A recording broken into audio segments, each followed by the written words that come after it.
Après l'UNESCO, Mahmoud Abbas, le président de l'autorité palestinienne, souhaite un vote du Conseil de sécurité de l'ONU reconnaissant un État palestinien. Une démarche d'ores et déjà rejetée par Israël et Washington, mais Mahmoud Abbas ne se laisse pas impressionner par la menace d'un veto américain.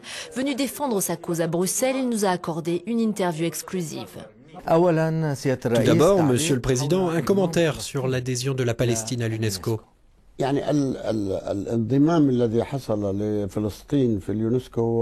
L'adhésion de la Palestine à l'UNESCO représente beaucoup politiquement et moralement. Nous avons demandé au Conseil de sécurité que la Palestine soit membre des Nations Unies et notre demande existe toujours. Mais en même temps, nous avons souhaité adhérer à l'UNESCO, qui est une organisation très importante, en relation étroite avec les populations du monde entier.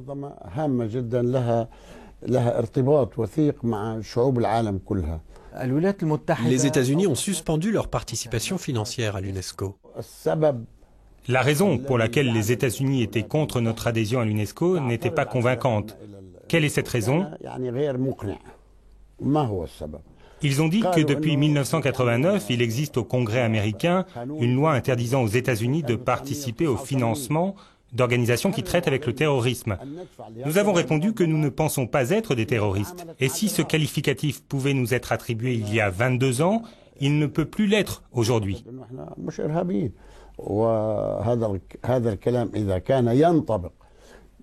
La preuve, c'est que la Palestine a des relations politiques et économiques avec les États-Unis qui sont membres de la commission quadripartite. Mais ils ont répondu que c'est une ancienne loi qu'ils ne peuvent pas changer.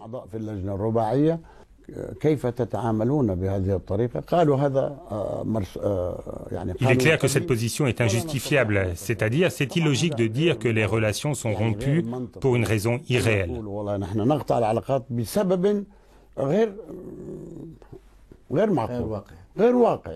Monsieur le Président, où en êtes-vous du dialogue avec le Hamas?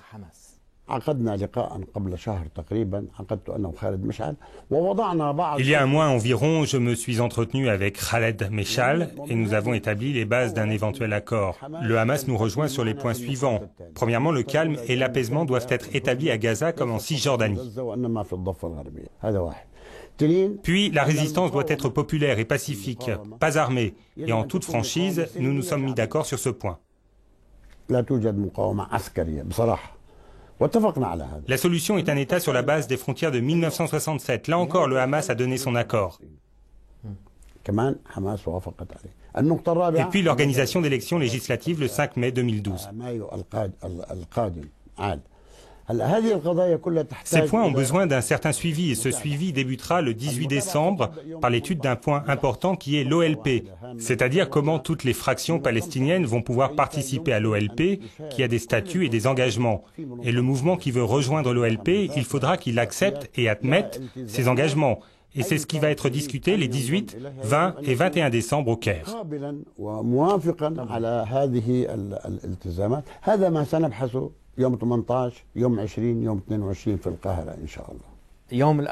Dimanche, Israël va libérer des prisonniers palestiniens. Qu'attendez-vous ensuite?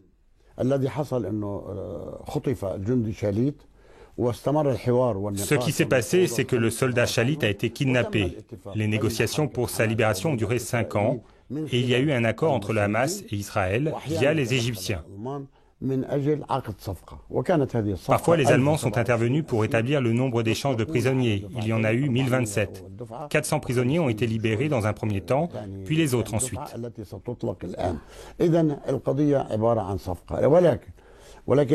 Mais j'avais passé un accord avec l'ancien Premier ministre israélien, Ehud Olmert.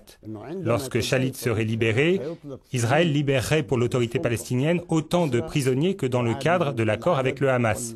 Cet accord a été dénoncé par Netanyahou.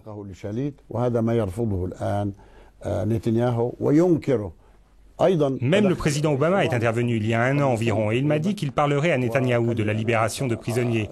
Et c'est ce qu'il a fait réellement. Et il m'a informé que Netanyahou avait accepté. Je lui ai répondu, moi de même. Et puis, tout est tombé dans l'oubli. La question des prisonniers ne se résout pas uniquement par la bonne volonté, mais aussi à travers des transactions et des essais, ou bien des pressions venant de part et d'autre. Monsieur le Président, une question s'impose sur la situation dans la région, au Moyen-Orient et sur ce qui se passe en Syrie. Quel est l'impact de ce qui se passe en Syrie essentiellement sur la Palestine? Le point de vue officiel est le suivant. Nous ne sommes pas impliqués dans ce qui se passe. Nous ne nous mêlons pas de ce qui se passe. Mais nous affichons notre respect pour les volontés des populations. Nous approuvons les revendications des peuples. Mais on observe et on n'intervient pas, que ce soit en Tunisie, en Égypte ou en Syrie.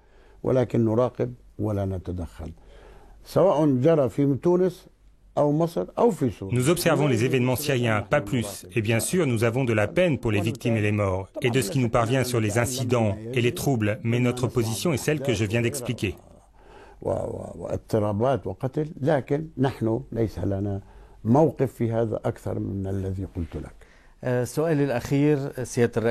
Dernière question, Monsieur le Président.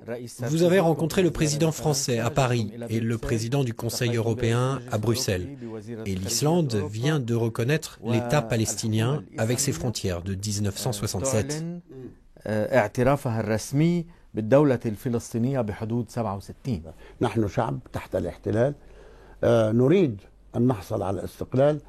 Nous sommes un peuple sous occupation. Nous réclamons notre indépendance. Nous croyons en la paix. Nous croyons en la légitimité internationale. Nous pratiquons la culture de la paix dans notre pays. Nous avons des institutions complètes. Nous avons eu des attestations positives de la Banque mondiale, du FMI et des donateurs qui disent que nos comptes sont transparents. Et cette transparence, on ne la trouve pas dans beaucoup de pays. Alors, qu'est-ce qui nous manque ?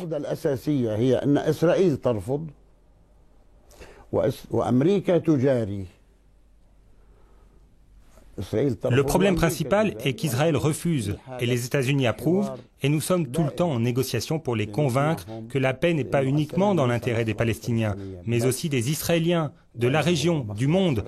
Alors, il faut faire pression sur celui qui refuse et qui empêche la paix.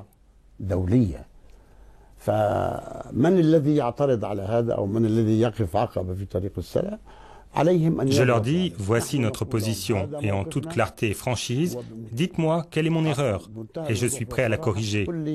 Mais ils n'ont pas trouvé d'erreur.